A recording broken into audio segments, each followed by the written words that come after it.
year was 1908, and just after 7 a.m. in the morning, in a small, secluded town in Siberia. A small, old Russian man sat on the front porch of a trading post.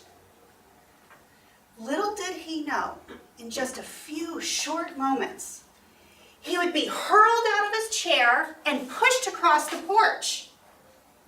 A fire would be upon him so intense, the heat would make it feel like his shirt was on fire.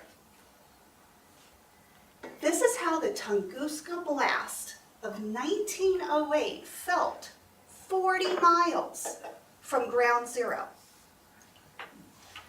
The Tunguska River is located in a remote part of Siberia. And what happened on June 30th, 1908 is still regarded as one of the most intriguing and mysterious natural phenomenon that has ever happened. To this day, scientists and NASA experts still don't know exactly what caused it.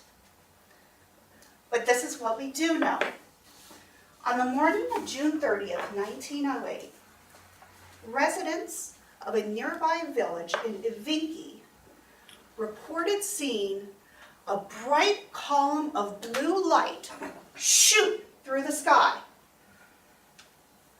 Some reported it to be as bright as the sun. Then, 10 minutes later, those same residents reported hearing what sounded like rapid artillery fire, moving from the east to the north.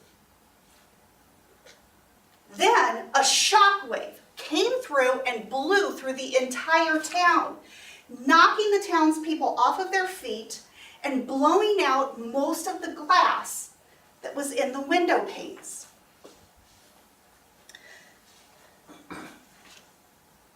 Despite hearing all of the sounds of an explosion and an eruption registering on seismic meters across Eurasia into Great Britain, not one of those residents from Ahwatukee or other nearby villages actually reported seeing an explosion.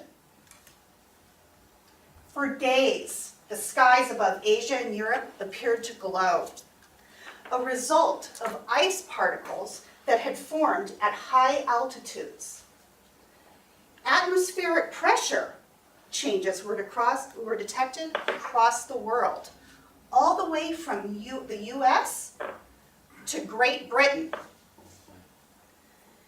Now this is where it gets even more strange.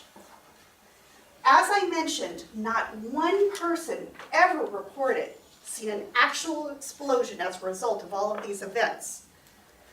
However, a blast site was found in the area. 80 square miles and roughly 80 million trees in eastern Siberia were completely flattened with no explanation at all. Scientists initially believed this was the result of a meteor impact. However, there was no crater.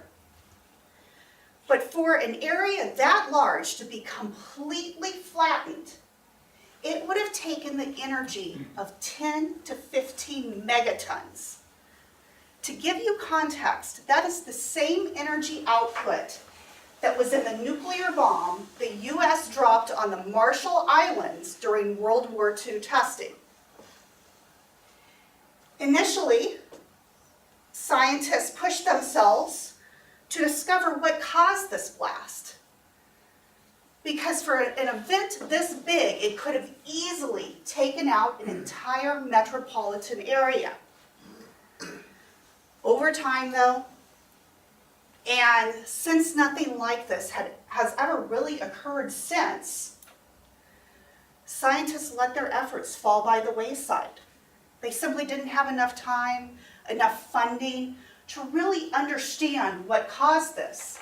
It was early on in 1908, and the way things were recorded weren't really done that well, and there were very little residents that could recount it. Over a century later, some still debate the cause, though, and they come up with different scenarios. But the generally agreed upon theory is that on the morning of June 30th, 1908, a large space rock, roughly 120 feet across, entered the atmosphere above Siberia and quite literally detonated moments before it hit the Earth. It's estimated the asteroid entered Earth's atmosphere traveling at a speed of about 33,000 miles per hour. On its quick plunge, the estimated 200 million pound space rock heated the air around it to 44,000 degrees Fahrenheit. And this is why it's believed that this crater never actually hit the Earth, because it heated up so hot that it literally consumed itself before it ever hit the Earth. Now, over 100 years later, if you were to go back to this area, you would actually still see the blast site that's 80 miles wide, and trees still don't grow in that area. This picture was taken in 2008 at the 100-year anniversary. But as I've mentioned, the whole concept around the meteor impact is still just a theory. This is all cobbled together based on loose information and rough facts that scientists have pulled together to try to explain the incredible Tunguska blast of 1908. Mr. Toastmaster. Thank you.